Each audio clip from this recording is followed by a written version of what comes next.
Good morning, everyone. My name is Andrew McCrae, and I'm the Chief Operating Officer for Broadband Census. First of all, I'd like to thank you all for braving the cold and coming out here this morning. I know it wasn't easy. First off, I'd like to thank our sponsors, National Cable Telecommunications Association, International Broadband Electric Communications, Inc., TIA is the Telecommunications Information Association, and of course the Benton Foundation. And I'd like to welcome everyone to the breakfast this morning. First off, we have two disclaimers. One is Broadband Census is both a data and news company. Both are wholly owned subsidiaries of Broadband Census. Just another disclaimer, Brian Webster, who will be on the panel this morning, is a partner of Broadband Census Data. We've worked on multiple projects together, including our map of the, which is broadbandcensusmaps.com. And without further ado, I'd like to present Drew Clark, the moderator for today's event. So we have a really great program today, and we're very excited. So many of you braved the weather. We actually have people from Florida, from New York, from North Carolina, and Wyoming. So I guess when it comes to weather, people from out of Washington tend to show up more than people in Washington. Do any local people here? I'd like to introduce our keynoter, Paul Dessau. He's the chief of the Office of Strategic Planning, and that's at the Federal Communications Commission, and has been there since July of 2009. OSP, as it's called, is often thought of as the internal think tank of the FCC, and is involved in many aspects of the FCC's strategic direction. Prior to becoming chief of OSP, he was partner at McKinsey & Company, where he was the leader of the telecom, media, private equity, and corporate finance practices in the US and Asia. He's received a doctorate in theoretical physics, so he really is a propeller head, from Oxford University, and was a Kennedy Scholar at MIT, as well as a postdoctoral research fellow at Harvard University. Please welcome Paul Dessau.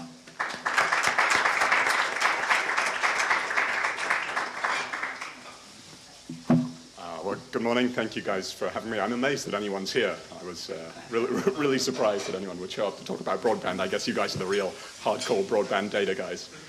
So Drew asked me just to very quickly set up the panel just in 5 or 10 minutes. And what I thought I would do is make a few remarks about how the FCC were thinking about data more generally, and then specifically with respect to broadband.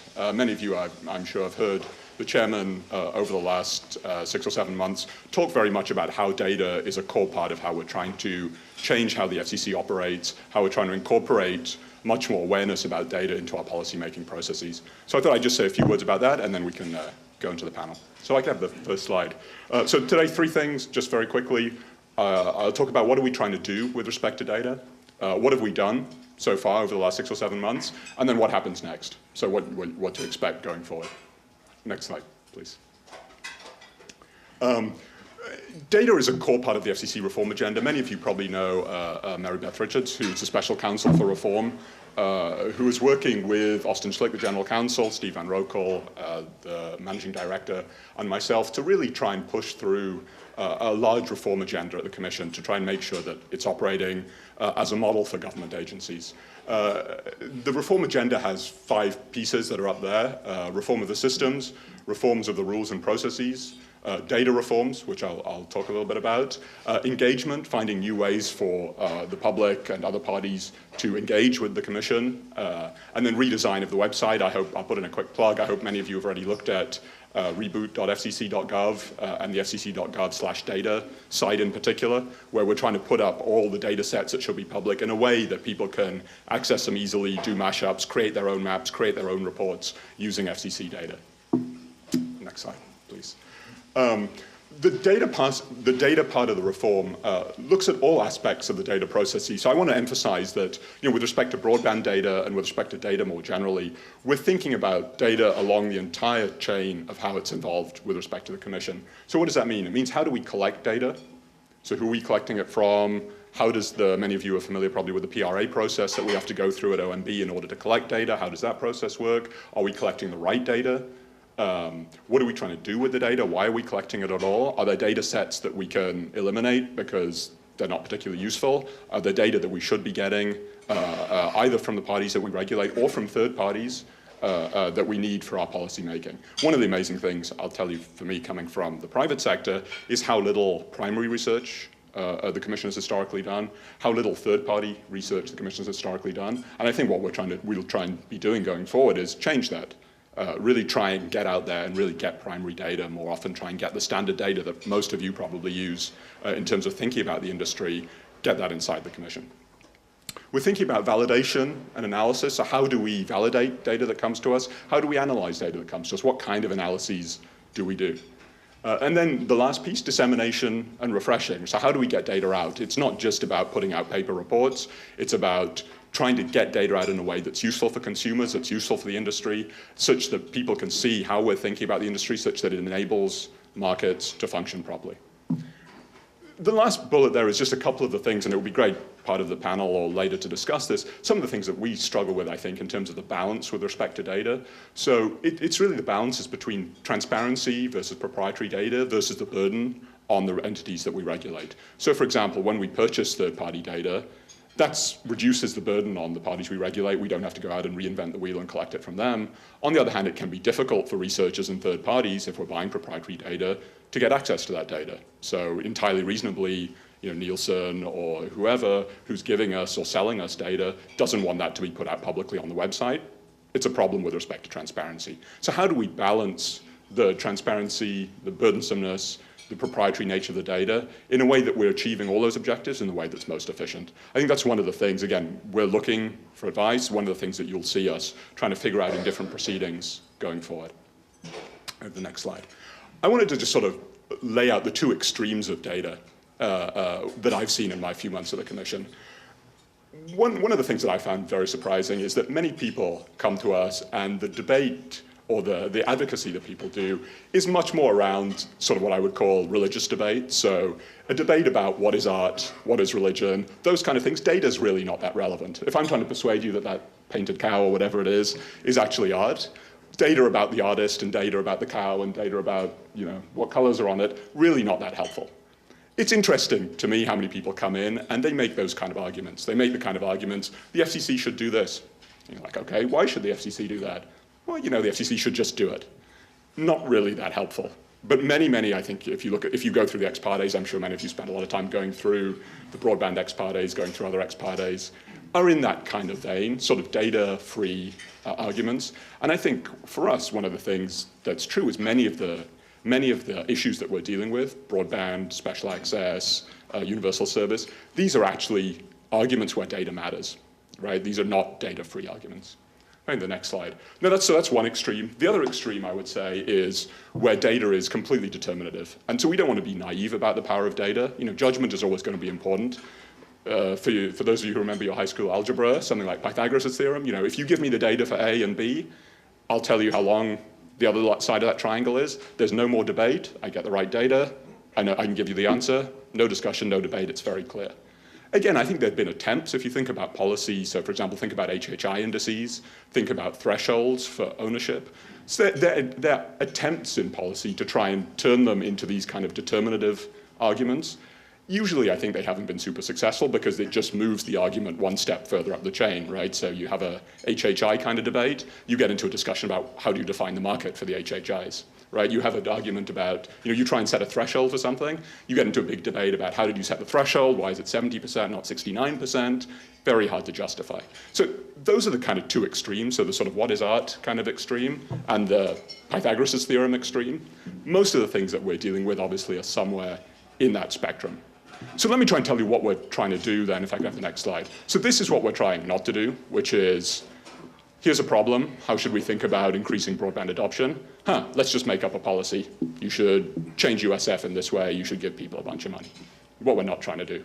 What we're trying to do is, and this is a bit of a random consulting chart, but I'll try and make it somewhat persuasive anyway, is sort of go through this cycle where we have a problem that we're trying to fix. That could be a problem around broadband. It could be a problem around any of the issues that are in front of the Commission. Thinking clearly about what the problem is, trying to define the problem, is something that's non-trivial and difficult. Right? Once you've done that, what we try and do is we try and come up with hypotheses. So think about broadband adoption. Right? Broadband adoption, why do people not adopt more broadband? Maybe they can't afford it, maybe they're not broadband literate, maybe they'll just get it over time, they haven't got round to it yet, maybe they don't see the value in having broadband.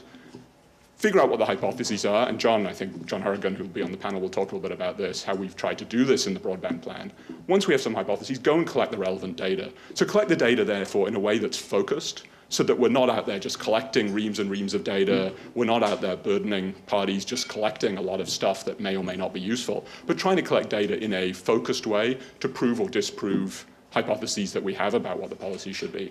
Get the data, try and analyze it, and then either revisit the hypothesis if it turns out to be wrong. So we thought the problem was, I'll make it up, people weren't getting broadband because they couldn't afford it. Actually, you go out, you do a survey, you realize it's because they're not digitally literate. So the policy then has to be around digital literacy, less around subsidies. It turns out actually that both of those, as you would expect, are really problems, but this is a sort of cycle that we're trying to go through, and you'll see this hopefully in many of the PNs and many of the NOIs and many of the MPRMs that we've put out over the last few months, and also you'll see it in the documents that we're putting out going forward. If I get the next slide. So that's sort of what we're trying to do philosophically, just so you have a sense of how data plays into how the Commission is operating. So what have we done? As part of the broader data agenda, we have done a 60-day review of how data is used at the Commission that we will talk about, Mary Beth will talk about at the Commission meeting on Thursday. We've initiated a large review, Steve Van Rokel, the Managing Director, of how the databases and how the systems internally within the FCC work with respect to data, see if we can make those more efficient. With respect to broadband in particular, many of you are familiar with the litany of things that we've done. As a chairman and the other commissioners have said frequently, we've tried to make the broadband process the most open and transparent and data-driven process that the Commission has ever undertaken. I think many of you have participated probably in the blogs and workshops. You've been expert witnesses. You've seen the public notices. We're really, really trying to take data seriously. I think we've learned a lot of lessons from the broadband plan. It's been, I think, universally seen as a very successful and a very different way to run the Commission and to come to policy conclusions. Again, we want to learn more. If you guys have ideas, if you have thoughts about what worked, what didn't work, please come and tell us. We really want to take this seriously, and we really are trying to improve things and make data a larger part of what the Commission does. If I get the next slide. So just the last thing I'll say then to set up the panel, in terms of broadband specifically, what would you expect? What can you see going forward? I think in the plan, and I'm not going to preempt obviously what's in the plan, but obviously in the plan there are issues around broadband deployment, problems around, so if you come back to this process of trying to define the problem clearly, the plan will hopefully define clearly the problems around broadband deployment, similarly the problems around broadband adoption, and then finally around choice and competition. So what are the issues around broadband choice and competition? Availability of pricing data, availability of data that makes the market function in terms of advertised speed versus realized speed, all these other issues around data that makes choice and competition work. So going forward in the plan, you'll see clear definitions of what exactly is a problem that we're trying to solve. We'll have the policies and hypotheses that I won't talk about now, but on March the 17th, you guys will all see. And then finally, the data, right? So what is the data? The data that we're using and also the data recommendations going forward really are around three things. Obviously, one piece around broadband is the NTIA mapping process that's in full swing. The other piece is around 477 data, so the data that the FCC collects around adoption and penetration of broadband services, putting those two together so that we have a clear picture of deployment and adoption and pricing and actual speeds so that consumers, policymakers, people in the industry can have a really detailed, holistic view of the broadband system is really our target with those two data sets. And then finally, you'll see recommendations and actual data in the report around other things that we've learned during the process. So primary research, I mentioned before, John Harrigan has done a couple of very large, very useful primary research surveys to inform the plan. We may well want to continue doing those going forward. Around tribal areas, one of the things that we've learned going through this is we just don't have enough data to know what's going on in tribal areas. Obviously, a very important national policy concern, and we just don't have the information really to know what to do. Using alternative methods, so things like crowdsourced data to verify large sets of data that are coming in to find out things like tower locations is one of the things that we're looking at. Can we use more broadly the sort of new media aspects to improve our data collection and data verification processes at the Commission? So I think the thing to look for in the plan is something that's fact-based and data-driven, something that forms policy conclusions based on the facts and data that we've gathered over the last months, and something that makes recommendations for the Commission going forward in terms of what data do we need, what data do we need to refresh, what data do we need to make sure that the policies recommended are working, and if they're not working, to change them as necessary. So with that, I'll stop, and we'll go into the panel, I think. Thank you. Thanks so much, Paul. That was excellent, setting the table for what we're going to be talking about here. We also, just a quick note that Michelle Connolly, on your far right, she has to leave at 9:30 sharp. So we're going to try to tilt some of the discussion towards her over the next half hour. We will have plenty of time for question and answer, including of Michelle as well as Paul Dessau. Briefly introducing the rest of our panel is Jeff Campbell of Cisco Systems, and your bios are on your table. Brian Webster of wirelessmapping.com, Brian Webster Consulting. John Horrigan, who's now at FCC, but it's kind of hard to disassociate him from Pew Internet and American Life Project, where he's been kind of a bulwark of broadband data for many, many years. And Michelle Connolly, who's a professor of economics at Duke University and was chief economist at the FCC twice. So I'm going to actually go right to the heart of one key issue in this debate, and it's something that we at Broadband Census have been very familiar with, and I personally have been very familiar with, and that's the Form 477 question. And so what I'd ask our audience is, well, I guess first off, who'd like to venture a plain language definition of 477? And the second part of that is, does it matter or is it passé? In other words, have we just moved past the way in which the Form 477 will be useful for broadband data, or is it still a useful source of information if it can be tapped into and released in some fashion and made use of by others? Who wants to take a stab at that? Thanks, Michelle. Okay, so I'm not sure about an easy definition. Form 477 data are basically data where the FCC requires, although there's no enforcement, firms to report on number of subscribers. So historically, it was simply, do you have a subscriber to any kind of broadband service in a given zip code? In 2009, they modified that to become total number of subscribers per zip code. So it's become more relevant. I think it is the only historic data set that we have that's somewhat systematic across the nation, and that continues to be the case. I think they've made great improvements in the questions that have been asked. There still could be significant improvements. I think the more those questions are improved, the more useful it will be. One of the things I'm working on now is looking at the historical data and trying to match firms across time, because right now it's every year is a snapshot, but they don't link one year to the other. And so you can observe presence of firms or presence of subscribers, but we don't really know who is there coming in or exiting. We don't have firm entries. So one of the things that I've been pushing for, suggest to the FCC, is if we could form firm IDs, much like Social Security numbers for individuals, so that would enable us to do better analysis of market entry and exit across time. I also think right now we're working at the census tract level, which is far better than the zip code that the old form used to do. But if we could go to the block, that'd be even better. And I think it is phenomenal data. We just need to make it better. Go ahead, Paul. Maybe I'll just add to that. So I think what Michelle said is exactly right. I think, look, it's inconceivable that the Commission wouldn't collect data on broadband adoption, right? Actual penetration as opposed to just deployment. With a mission to universalize and increase the inclusion with respect to broadband, we got to know who has broadband at the moment and who doesn't. So I think in terms of the objective of 477, it's inconceivable there wouldn't be something that tries to fulfill that objective. The question is, does 477 today do its job? It's the only, as Michelle said, the only thing where there is a historical time series which is somewhat consistent over time.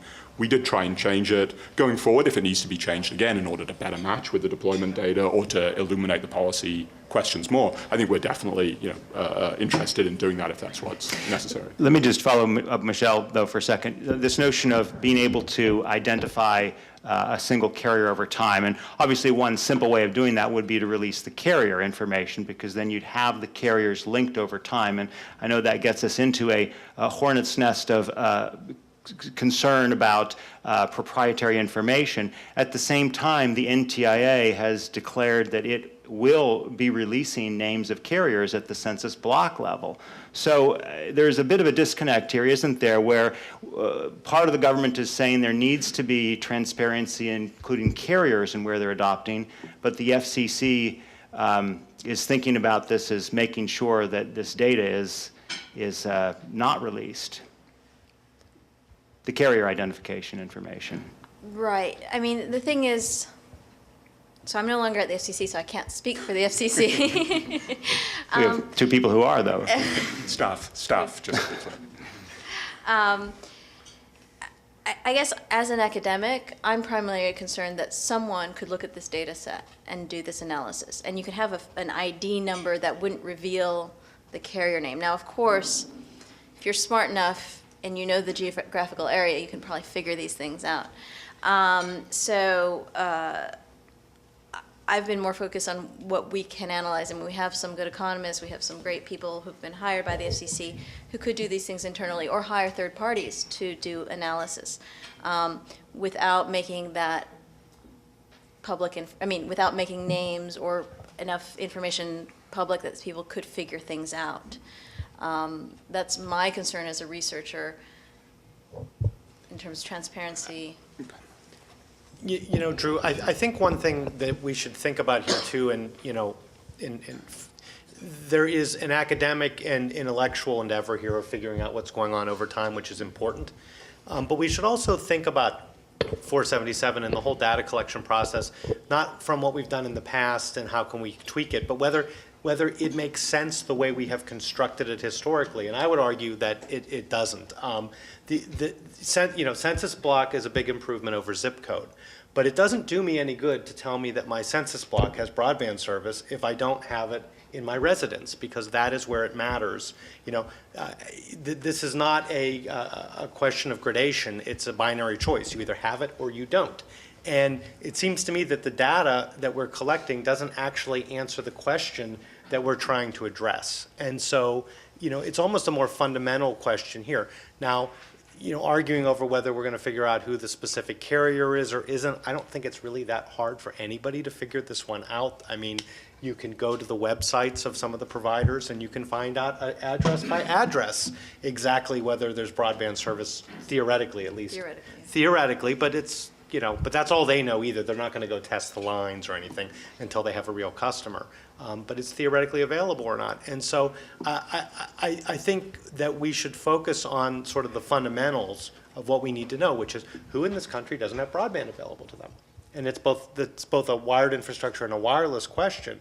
But until we get that kind of question answered, arguing over how many providers and what price they're providing and stuff, while it's not unimportant, it sort of misses the boat. How would you like to see the Form 477 improve going forward? How would it get to those issues? I think you have to go down to address level data. I don't know any other way to do it.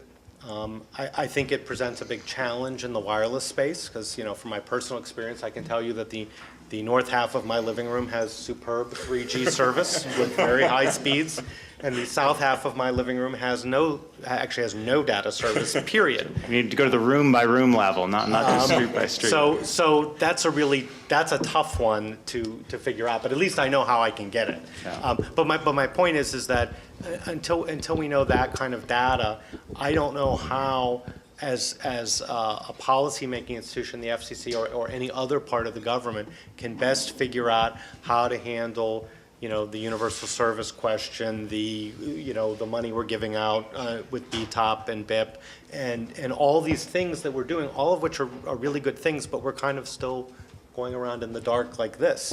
It's kind of like figuring out which street to drive down this morning. Would that the district had a map of streets that had been plowed. A live snow map. Yeah. But But Brian, sorry. go I ahead. just want to make one thing, though, is, I mean, when you're thinking about national data collection on an annual, or actually in this case, 6-month basis, you have to think about the cost of collecting the data, the cost you're imposing on the firms versus the benefit you're gaining from being able to go at a more disaggregated level. And I agree, census blocks can be huge in rural areas, but for 90% of the United States, a census block is quite specific.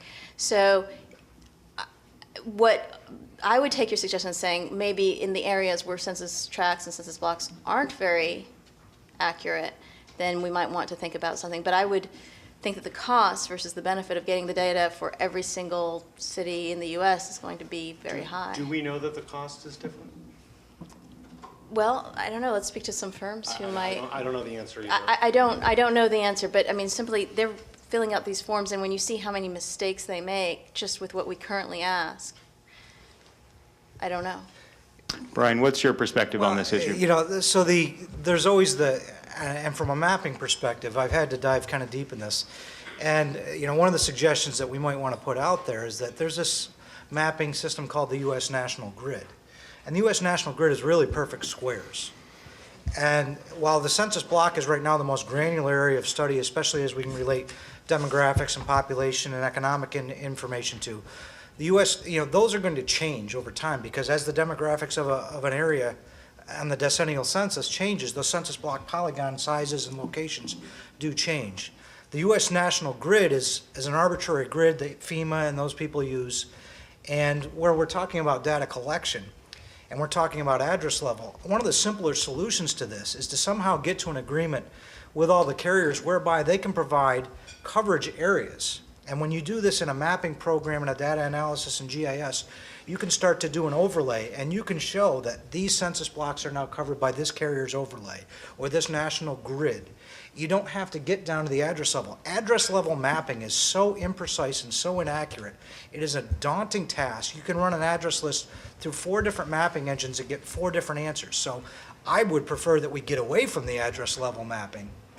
That can be used later on for the consumer perspective, but as far as accurate as you can possibly get, these carriers, the wireless especially, the cable and the telephone industry, they have mapping. They have AutoCAD plant drawings, things of that nature. That can be somewhat anonymized, but it can start to be overlaid, and we can do analysis and data studies from a policy perspective that becomes very important. John, what's your perspective on this address level question as well as the broader issue? Well, the issue I was going to raise off of what Brian just said is the challenge of merging data sets for analysis, and an equally daunting challenge, or a challenge that should be undertaken, is how to construct data sets so that they can be merged, so that you can do rich analysis, because, I mean, not every data collection effort can get every single piece of data you want for analysis. So different firms, different levels of government collect different data elements for specific purposes. If you could have some harmonization process, and I don't really know specifically what that is, so that these different efforts could be coordinated, then you're in a position to do really rich data analysis. And I can tell you in the work we've been doing for the broadband plan, we run into these problems of, oh, that data set has just what we need, that has what we need. Merging them can get pretty messy, as Brian was just alluding to. So if we can sort of expand the discussion beyond 477 to broader data collection issues, that'll be useful analytically. Gets a little bit away from the cost imposition issue that Michelle was talking about. And if the process is undertaken right, it's really not that hard to do, so you can get a huge return from this kind of effort. Will you tell us a little bit more about what the FCC has done, how you've kind of approached this question, John, and your survey research efforts? I can't really talk about that. No. We have, as part of, Paul mentioned that I work a lot on the adoption issues within the broadband plan, and we've done a couple things to gather our own data to help inform what the nature of adoption is in the U.S. and what the barriers are. So we've done a consumer survey that was fielded in October and November, we have for a survey data set of 5,005 respondents with an oversample of non-adopters of broadband. So we've gotten some data on who is using broadband, who isn't using broadband, and the survey was designed in a way to ask non-adopters a series of questions about why they do not have broadband at home. So the output of that survey is very much shaping how we think about the adoption problem for the broadband plan. We'll be releasing the results of this survey within the next couple of weeks ahead of the time of the release of the broadband plan itself. We've also conducted a survey of about 3,500 businesses to get a sense of how businesses, and a lot of small businesses, are using broadband, the challenges they may face in fully putting broadband to use for their purposes. And we've also acquired lots of data from firms for internal analysis on pricing, on availability of infrastructure, and speed and performance characteristics of the network. So we've been, as Paul alluded to, very data-driven, both in gathering our own data and acquiring data from the outside for analysis. Paul, I'm a little concerned that while there's so much energy and attention on the National Broadband Plan, there's a lot of people at the FCC who are on one-year appointments, and at some point this year, they're going to kind of disappear. What's the plan to institutionalize the broadband data collection efforts at the FCC kind of in a forward-going way, broadly about all kinds of things we've been speaking about? Let me make a few points. I mean, I think one is many people from the bureaus have been working very closely with the shorter-term people during the broadband plan. So during the process of formulating the plan, a lot of the knowledge and ideas have been institutionalized kind of automatically, which is going to be an enormous help. I think secondly, people aren't just going to obviously vaporize the day after the plan comes out, although maybe they would like to. We'll find them, and we will, be able to keep drawing on people. Some people will probably stay at the commission. Many people will, go off and do other things. But it's not like that reserve just disappears the day after the plan.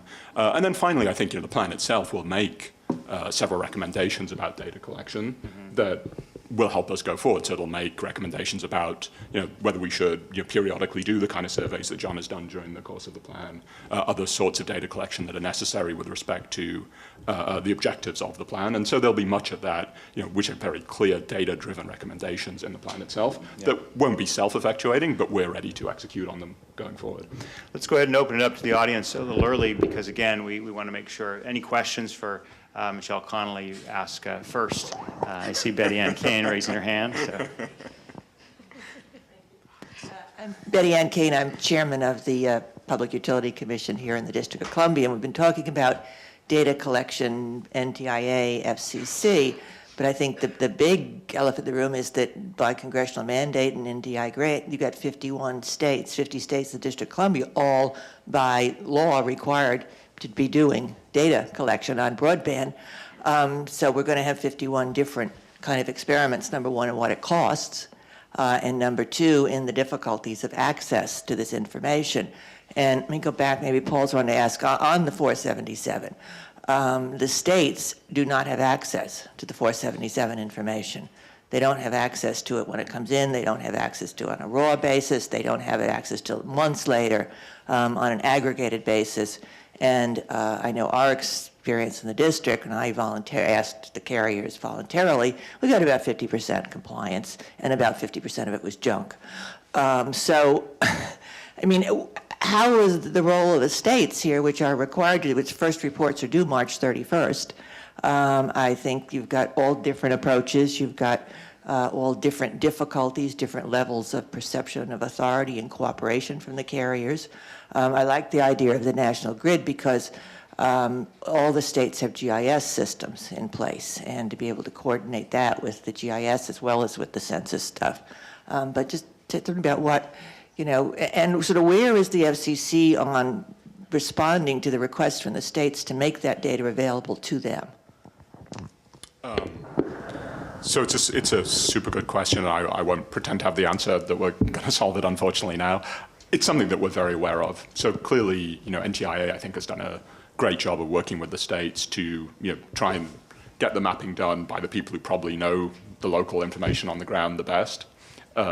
we need to, obviously, as Drew mentioned, as we think about coordinating the 477 data with the NTIA mapping project, with the states, make sure that things are consistent in terms of reporting, and also, as Michelle pointed out, as minimally burdensome as possible in that data isn't being collected several times. If the data is in the 477, you don't want to have the states to go out and do it all over again. So it's something we're aware of and that we're trying to figure out. But let me just follow up. How do you do that? And I'll ask Michelle as well. How are you going to coordinate the NTIA efforts, the Form 477 efforts, the survey research, the other methods you mentioned? I mean, does anyone have any idea how to merge these different types of data sets? I mean, but it's just takes hard work, right? I mean, the problem itself conceptually is not that difficult, right? I mean, you want to make the geographical units consistent, you want to make the reporting requirements consistent, you want to make the adoption and deployment pieces all consistent, right? And as John said, it's very easy to say that. It just requires hard work to actually do it, right? To eliminate all the mistakes, to make sure the formats are the same, to make sure that everything is working together. So I think it's just a matter of thinking and then doing some work.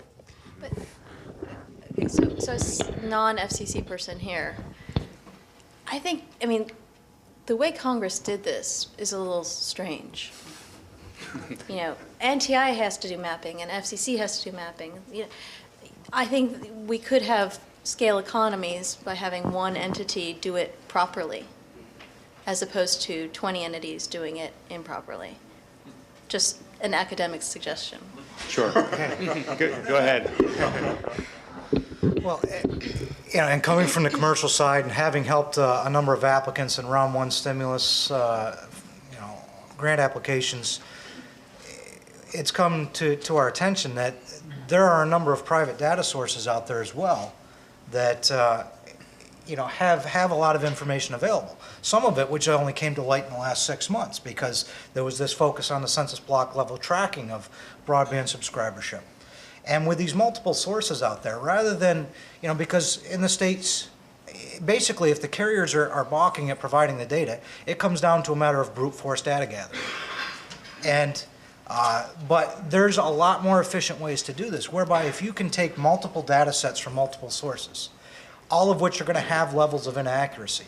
When you start to layer them, you can start to point out all the areas that are consistently saying the same information. You find the areas that are dissimilar information, and that's where the brute force data gathering now goes out and focuses. That gets your resources, your time, your money, all focused in the areas that need clarification. If everybody is agreement with 4 or 5 or 6 different data layers on 80% of your area that needs to be mapped, don't focus on that. Go focus on that other 20%. And that's where I think a lot of people who are in GIS departments or mapping that are more in the cartography side of things don't do data management and don't look at the bigger picture, and I think they've kind of missed that. And so I think that if the states can focus on that methodology, they can certainly fast track their programs. Jeff. Yeah, I think Michelle is absolutely correct that it makes much more sense to do it once and do it right. But it probably requires a certain rethinking of exactly what it is we want to know and how we want to know it and at what level, and maybe grid mapping is better, or I'm not sure what the exact right answer is. But I do think that this data exists. I don't think it is horribly burdensome for the carriers to provide it because they've got the data themselves. Some of it is that it would have to be crafted in conjunction with the carriers to know how they collect data, because you want the data to not only be efficient for them to provide, but also to be accurate. So trying to get them to twist and contort their data doesn't make any sense. But on the other hand, this sort of hodgepodge that we've got going on today is frankly just crazy. It just doesn't make any sense to how we get there. I would suggest, as we look at these things, as a sort of a strange hobby I have, I follow the airline industry. I don't know why, but we all have our strange little things. And if you look at what they have to, they're a former common carrier now, deregulated through competition that has been greatly beneficial to consumers. They have to report a lot of data: what routes they fly, what's the average fare, how many passengers they carry. basic level data, but they don't have to report things like what was the highest price you got, what was the lowest price you got, what is your next fare sale, where are you going to start flying next month, kind of. So the proprietary data that is really about running the business is protected and not published. But the sort of, the data about the past or the present and the past, what's available, which really isn't all that proprietary, is available to the public to look at and to see what's going on. And we could do the same thing in the broadband market to see who doesn't have service, who has a little bit of service with very slow speeds. These are the questions we're going to be coming up. And the speed question is really important because we're going to hit a point, I hope, where we are no longer talking about deploying to the unserved. And then what's going to really matter is that a lot of the country is going to have really fast, really good broadband, and a lot of the country isn't, and we're going to have to figure out how to deal with that problem. And if we don't have the data again, that's going to be a thing. So I think, it's a shame this didn't happen in conjunction with the Recovery Act, but I do think we have to think about a bottoms-up revamp of how to do this in an intelligent way. That's a great point. I know John wants to weigh in just a second. Are there any more questions for Michelle, though? I like this panel, I have to say. I'm Seth Johnson. I'm sort of wearing two hats. I'm a coordinator of a dynamic platform standards project, and also submitted some things on an independent basis talking about a general purpose platform. This has to do with the role that I think the reporting function can play in relation to the professed commitment to what is generally called net neutrality. One of the things that's frustrating to us when we watch debates about quality of service and network management and stuff is that it's not enough attention is paid to the technical advantages of the design of the internet. That is, it produces a general purpose platform, and the things that are talking about like quality of service would tend to undermine that. Is there any, because you're tailoring it towards particular applications, okay? Is there any effort to identify who, certainly Backbone is doing this, and certainly ISPs are doing it for business class service. Who is providing true general purpose platform defined in several ways? You could say that application independent transmission of packets. You could say permissionlessness. You could say managing congestion by providing capacity. You allow servers. There's a number of different ways you could define it. Are you looking at tracking where that's happening and whether that fosters utilization and adoption? Thank you. I know you were looking at me, but it's a question for Michelle, right? That's for Paul, John, and Michelle. I'm going to let you go on this one. Let me be very brief. The quality of service aspect is something that we are looking at because obviously we have to understand it for many reasons, and all sort of 10 megabit services are not the same. So it is something we're looking at. Again, I won't promise that we have the answer figured out, but we're trying to figure it out. Because that's what's at stake. Right. It's not acknowledged enough. Totally solved.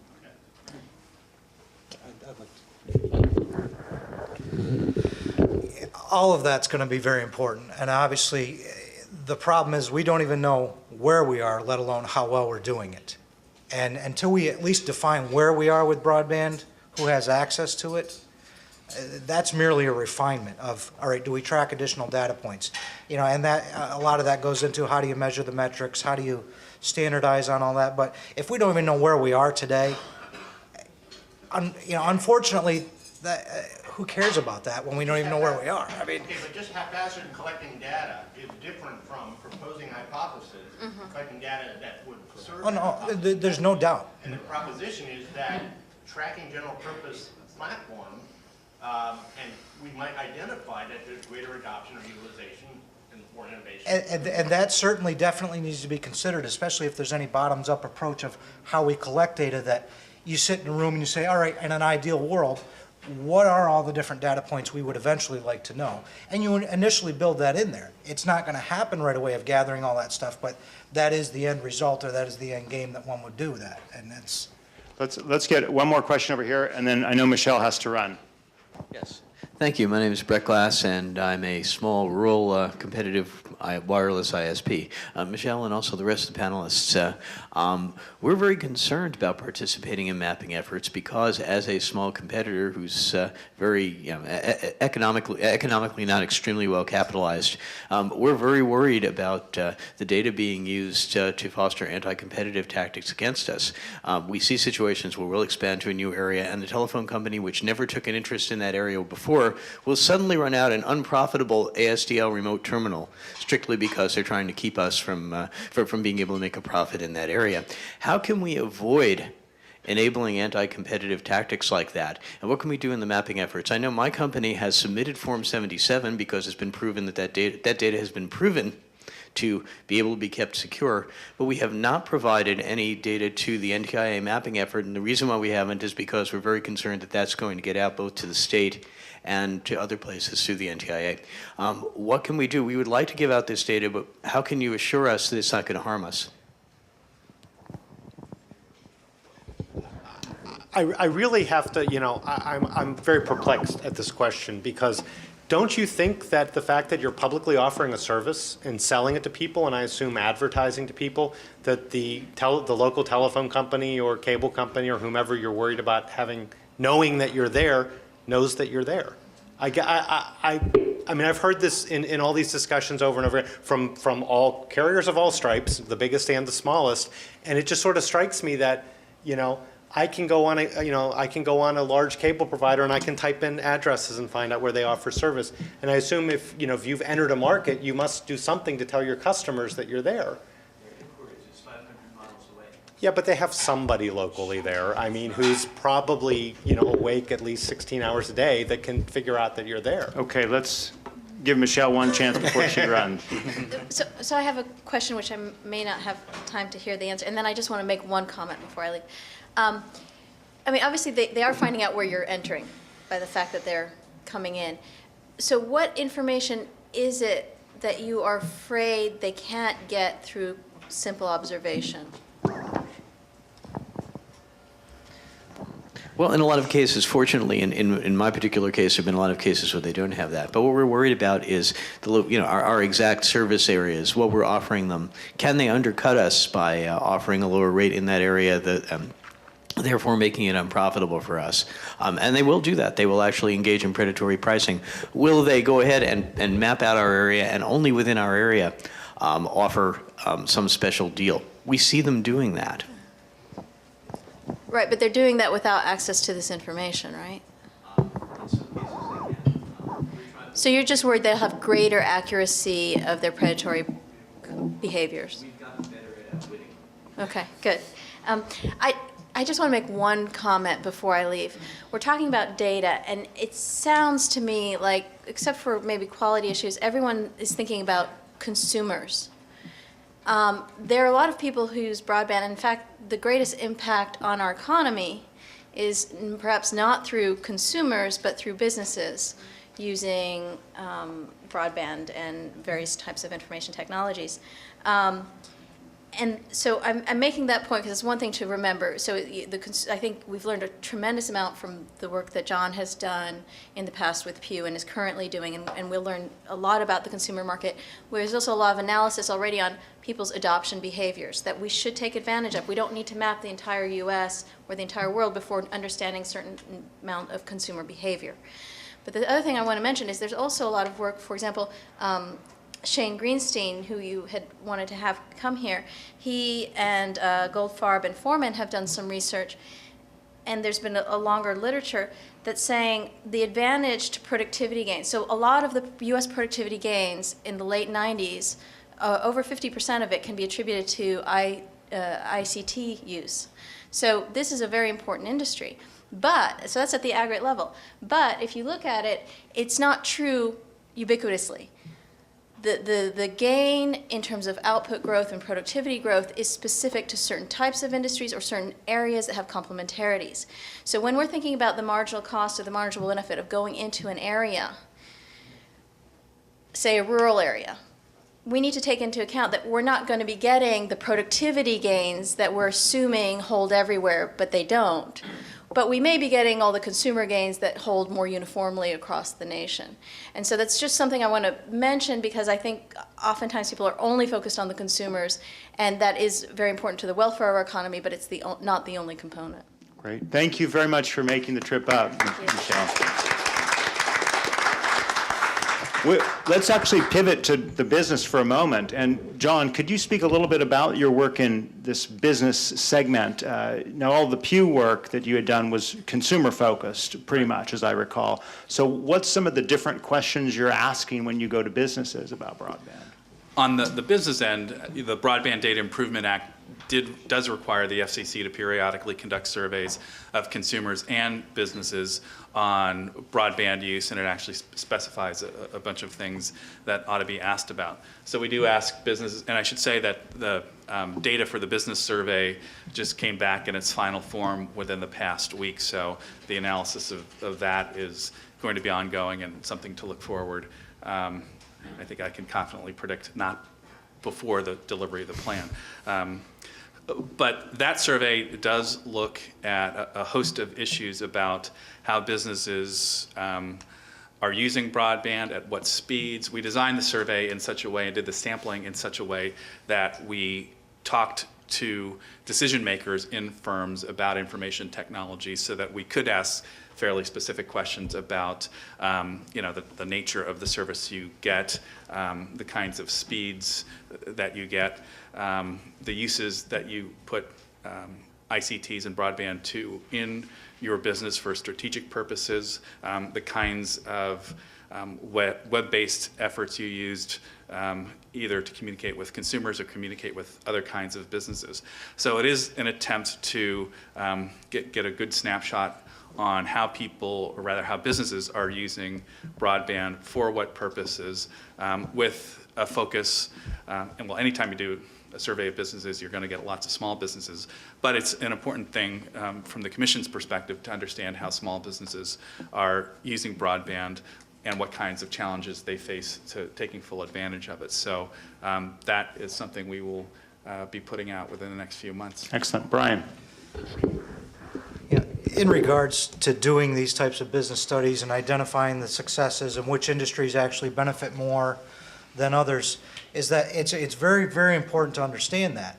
But the other thing that we have to think about is that once you understand the successes, what works, what areas need more focus, it's important to also put the geographic component with that. Once you know the problems, the answers, the successes, you know where to start applying them. Because if you know that this particular industry greatly benefits in productivity or economic prosperity comes, you then can go look at the geographic component. Okay, where are the rest of those industries scattered around the United States? Let's go focus efforts on those to get productivity up. That particular programs, dollars, or efforts get funneled into those geographic locations that now would apply these knowledge bases that they've put together and learned. So all of this information is great, but it's important to then apply it geographically to then go repeat the successes. Just a quick observation. There haven't been a lot of these kinds of publicly available surveys of businesses. So our hope is that this spurs a conversation on how to do it better going forward, and doesn't necessarily, shouldn't be considered as a final word on it. It's something we want to learn from so that we and others can do it better going forward. Yeah. Jeff. The other thing is that there's no doubt that there are much more information-intensive industries than others. But I think we can recognize by this point in time there's almost no business that cannot benefit through the use of information technology and connectedness to the network. And it's sort of like saying, it's 1934, and some industries are much more electricity intensive than others, and you get much more benefit out of having electricity in a factory than you do in a farm. But at the end of the day, it became a necessity for running all businesses, and I think we have to think the same way about broadband. And if we try to slice and dice, this is not so important, then I think we're going to miss out on some real economic opportunities. Certainly the rest of the world does not think of it that way. I hear two slightly different points of focus from Jeff and Brian. I think both have a great validity. From From Brian, I hear geography, and geography is so crucial as a linking point for a lot of this information. And from Jeff, I hear, speed and making sure that you're measuring speed and have a good sense of real versus advertised speeds. And on our data side at Broadband Census, we've of course been trying to focus on what we call the spark, the speed, the price, the availability, the reliability, and the competition, trying as best we can to merge data sets together. And it's an example we've thrown out there and hope that it can be useful for the FCC and others as you think about how data sources are going to be merged and matched together. Let's make sure we have some more questions. I saw a hand right here. Do you still have a question? Martha Huizinga from DC Access. We're a local wireless ISP here in DC. And my question is, when Brian was talking about we need to know where we are now, I'm curious, and I think Michelle would have had a little bit of opinion on this, but I'm curious as to how we're making sure that everybody's participating in these surveys or the Form 477. Until I joined WISPA, I didn't know that there was a Form 477, and I'm sure there's a lot of people out there. I know that WISPA is not all-inclusive of all WISPs, and there are other organizations for other types of ISPs and carriers. How do we know that everybody's participating? There could be some big holes in our maps that we don't think people have broadband because we don't know that there's carriers there and the carriers aren't participating. That's why I think it's important to participate in mapping as well. Although no one ever asks me for information for mapping. So, that's another thing. If you're not asking me for the information, you don't know that I might provide it to you. And if I'm only providing 477 data, what good does that do everybody else? Well, and Paul will correct me if I'm wrong. I should say on the broadband plan, Blair Levin directs it, but we're located within OSP. So whenever any of us makes a mistake, Blair reminds people that we work for Paul. But with the 477 form, I think Michelle was correct that carriers are required to do it, and the threshold is if you have, I think, 10 or fewer lines or something like that, you're required to do it. But I'll take Michelle's word that there's not a lot of enforcement behind that if you don't fill out that form.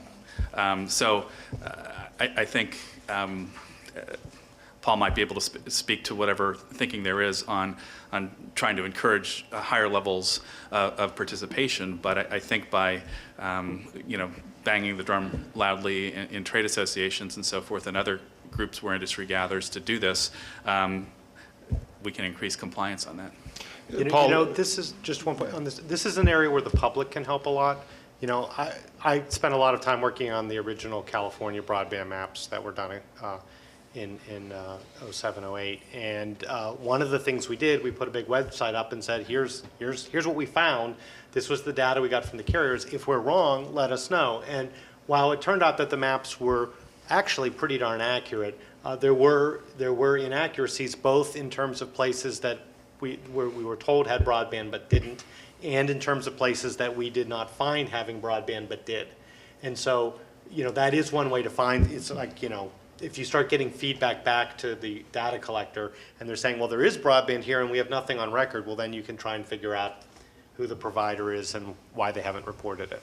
Paul, I'd be very interested in your thoughts on this, but let me ask a specific, more pointed question, which is, how could the FCC encourage opting in by those carriers that do want to be participate and publicly identified? I mean, many countries around the world, including Ireland, actually have public repositories that include carrier information. I mean, is there any thinking about that, at least for those that do want to be identified, to put their Form 477 data or portions of their Form 477 data within the public record?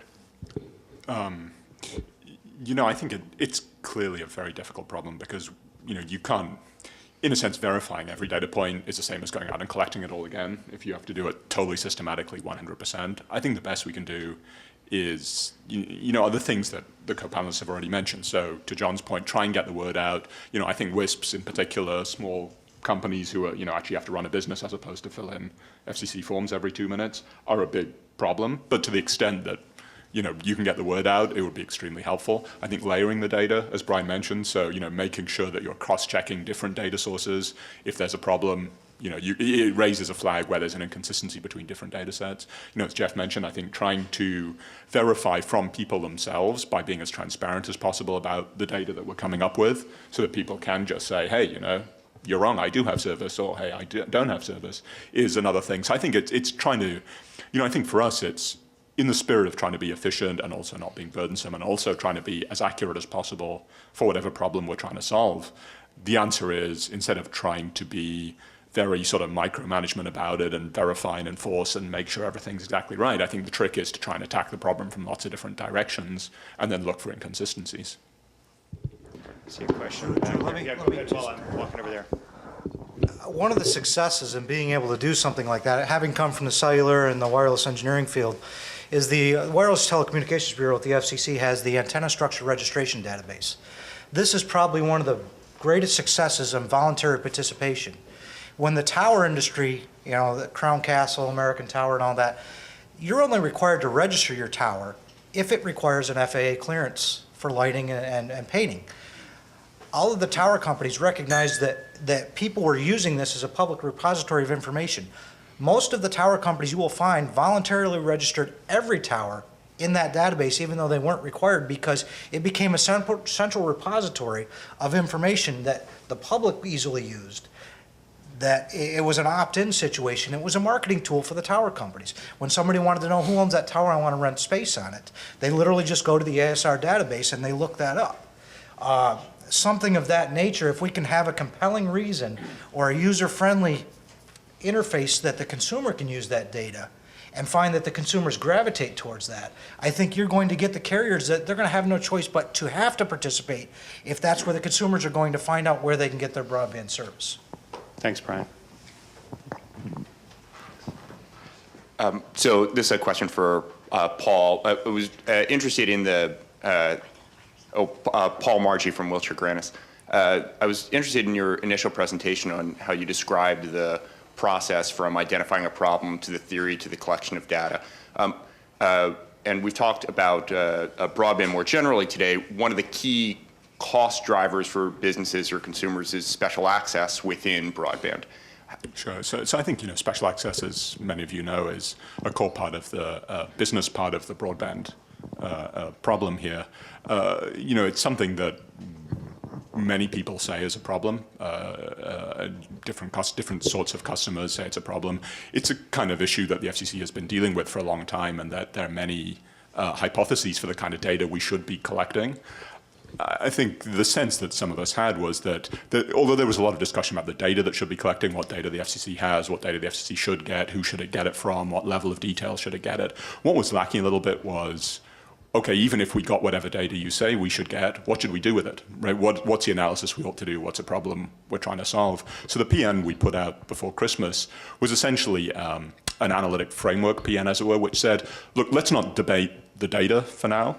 Once we go and start collecting data, that's going to be long and burdensome and difficult. And so let's, before we do that, make sure we know what we're trying to do. The PN said, look, help us understand which parts of the current special access rules are working or not working. Help us understand how what analyses should be done to figure that out. And then, in terms of going around the framework, we would have a hypothesis for what the problem is, and we would know what data we want to try and collect, and we would know what data we incrementally need compared to what we already have. So that was the aim behind it. I think, over the holidays, reading through the responses that we got to the PN, it's been actually quite encouraging. I think, many of the parties have hired very serious economists, have come up with quite thoughtful propositions about their own hypotheses for what they think the problem is in special access, and obviously it's a little bit of a zero-sum issue and people disagree, but there's a lot of thought about what the hypothesis for the problem should be. And I think for us, the next step now is, after the reply comments come in a couple of weeks, is to come up with our perspective on what we think, what our hypothesis is for the problem, and therefore what data we ought to collect. A question I wanted to ask Jeff and also John, besides your various FCC and Pew roles, you are the chairman of the Telecommunications Policy Research conference. Is that correct? That's right. What are some of the data sets that academic researchers are most keen to get that could be institutionalized as part of ongoing efforts with broadband data? And let me ask really the same question of Jeff as an equipment provider, Cisco Systems. You obviously have a lot of your own data, but you probably would like to get access to more data. What are some of the things that you think are would be most useful for your industry or other telecommunications companies? Go ahead, John and Jeff. From the perspective of academic researchers, and the Telecommunications Policy Research Conference is a conference of the leading academics who work on telecommunications and information policy. Academics uniformly will like to get data at low cost. I mean, that's not a surprise. What would be worthwhile is if there are, this will go back to an observation I had from an earlier discussion. Michelle made the point that things have sort of unfolded backwards given how Congress constructed things, mapping first, broadband plan second. That is where we are. Yet, as part of getting the first round of applications in for the stimulus money, I know, and I'm sure we all know, that there was a tremendous amount of data being collected by the various applicants to frame their applications. If there would be a way to warehouse that kind of data and make that data available to academic researchers, that would be a tremendous way to help leverage that data and help policymakers understand a whole bunch of phenomenon better than we currently do. And it could lead to further discussions on how to more systematically collect that data so that it's aggregatable and very useful analytically.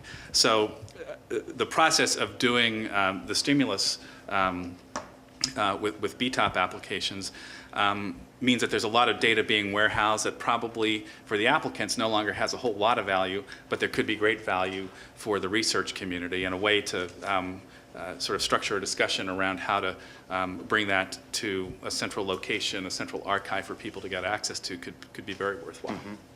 Thank you. Well, Drew, I think, looking at it from a private sector perspective here, I think what we're not talking about here is the government acting as our research arms. There's a lot of private data out there. There's a lot of people who have very good businesses in collecting data, analyzing it, and doing other things. And that is what we're not talking about here. It might be interesting to know where all of my competitors' products are located in somebody's network. I don't think that is the job of the government to go and figure that out for me. I need to work with my customers to figure that out myself. I think instead we have to look at this as a public purpose test, which is we need to collect data that has a clear public purpose. And it has to be somewhere, thinking of it in constitutional law kind of terms. It's got to be a little bit above a rational basis. You can't just collect any data. That might be nice to know.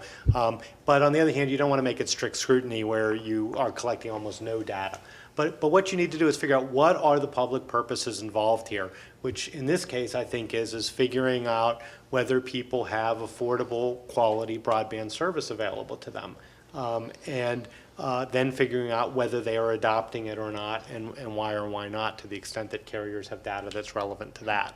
And if we focus on the specific public interests here and collect data relevant to that and leave all of the private sector issues out of it, including competitive issues, I think we'll do two things. One is I think we'll accomplish the goal, but secondly, we will find it easier to create a system that will do that because if it's focused on the public purpose, you'll get much more support from people who are naturally reluctant to give up their own data. Good. Yes, I see. Let me get right here and then I'll get you. Quick one. Peter Stanforth from Spectrum Bridge. The engineer in me thinks, why don't you ask the question differently and ask the internet rather than service providers? Because every endpoint in the internet has a nice address associated with it, you know who it is. And annoyingly, it's very easy to find out almost to the street address when they target those ads at me exactly where I am. So that would give you a pretty extensive view of exactly what's out there and exactly where it is. I do recall when we were starting mapping in California, and there was, which was a totally voluntary effort, by the way, by the carriers. They provided all the data voluntarily. But at the beginning, there was some reluctance, and one of the engineering types in the room said, well, let's just create a web crawler. We can collect all this data. It's just, software and making it happen. The question is the accuracy issues. I'm not necessarily opposed to people deciding they want to try and find data that can be found out there, but I'm not sure that's the most intelligent way for the government to go about it and then rely on it in making policy decisions. Yeah, no, look, I think that's right, and I think you're probably familiar with the very nice maps that Akamai has on their website, for example, which do exactly that. I think it comes back to, what Jeff was saying about what's the problem we're trying to solve. So if we're trying to solve the problem of, who is subscribing to what service at what speed, you may well rely on those kind of maps. If you're trying to figure out what alternatives do people have, so more on the deployment side, obviously that's not going to be good enough. If you want to put those two data sets together, then again, you've got to think about how to do it. So it's something that we're aware of. I think it's a piece of the data problem. Back to Brian's point about layering things on. It's a layer that's useful and that we need to be consistent with. But unfortunately, I don't think it really solves all the problems that we're trying to solve. It is absolutely. Good morning. My name is Kerry Hinton. I'm policy advisor to Chairman Kane at the DC Public Service Commission. I'd like to follow up on a point that Michelle had raised earlier, and that is about the need to have similar types of data available to researchers or public policy officials available that can be tracked on a long-term basis. NTIA is giving out literally hundreds of millions of dollars to the 50 states, District of Columbia, and a handful of territories to collect data for 2 years, broadband data on a census block basis. The FCC will be receiving next month, the next round of Form 477s that will be once again collecting data on a census tract basis. It is just mind-boggling to me that the FCC has not responded to recommendations, not only that our commission has given, NARUC has given, other state commissions have given, is to synchronize the data collection between the NTIA process and the Form 477. I'd like a response to that. Second question, I'd also like to follow up on what Michelle mentioned regarding enforcement. As Chairman Kane mentioned, the DC Commission voluntarily conducted requests to broadband service providers last summer. We received responses from the majority, shall we say, of the large broadband service providers. What we found out, though, particularly from the smaller broadband service providers and from wireless carriers, is that one, either they had not filed the Form 477s for a variety of reasons, even though they were required to, or two, that they just wanted to ignore the whole process, and that they would continue to ignore the whole process. Why? Because there was no penalty to them. The state commissions, like DC, doesn't have any enforcement authority regarding broadband data collection. That lies with the FCC. Now, the FCC does enforce other rules that require reporting. I'll give you an example. CPNI manuals. I know for a fact that the FCC has issued numerous penalties, numerous monetary fines to common carriers that refuse or have neglected to file their CPNI manuals. They have never imposed any fine, or frankly, to my knowledge, it instigated any enforcement action against any broadband service provider that has not filed a Form 477. How do you rectify that on a long-term basis? So again, I don't have an answer to give you. I mean, let me say the following. I mean, one is we understand, we hear you, right? I mean, we understand that this is a problem, that making sure that things are consistent across the state, federal level is important, that between the federal agencies you don't want to waste money, that you want data that can be refreshed and is form of time. So we totally hear you. I think, in particular, having Sharon Gillette running the Wireline Bureau, who used to run, as you know, the State Commission in Massachusetts, you couldn't find someone who's more aware of the issues, at the states and between the state and federal level.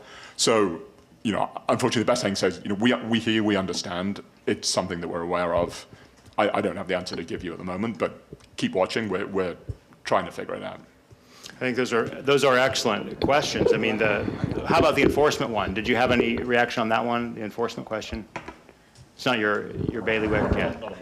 Okay, all right. I cater a lot to the wireless ISP industry, and one of the things that I've done is I've actually almost at no cost helped them just try to map to the tract level. when you're dealing with census blocks, especially in states that have large metropolitan areas, that is a huge volume of data. My computer, if I pull up a state like Illinois or New York where I've got all the census blocks in, say, Chicago or Detroit or New York, it is a massively computational data set to deal with. A small business to try to translate their customers and their address to a census block level, even a census tract level, is a huge burden on them. And typically these are small businesses that are trying to conduct their day-to-day operations and make a living. You're talking about a regulatory requirement and a cost burden on the business that they haven't come up with a good solution to try to minimize that effect on the small business. And I share the frustrations on both sides. I'm in the business of trying to map competitive broadband for people, but at the same time having to deal with these smaller businesses. And from a mapping perspective, and the reason why I think these round 2 applications went to the census block group and census tract level is because the public websites from the American Fact Finder and things of that nature, in a large volume, you just can't download the census block information because it's so much of a volumetric data set that it's just something that's unwieldy to deal with. And while it's the best, most granular level of study we can do, we've got to come up with a better way to deal with it. Well, it's been a very illuminating discussion. We have just a few minutes to wrap up. I want to give John and Jeff a chance to offer any final observations about your perspectives, what we've been talking about today. I mean, I have very little to add, except for the fact that the Broadband Data Improvement Act does not only require that the FCC periodically conduct the surveys that I've mentioned, but also make the data public. And we will be doing that once we're finished with the analysis, and that'll give the public a chance to check our work, put the data to work in ways that it may find useful. So we are going to be, on those 2 counts, very much into sharing the data with the public once we're done with the analysis.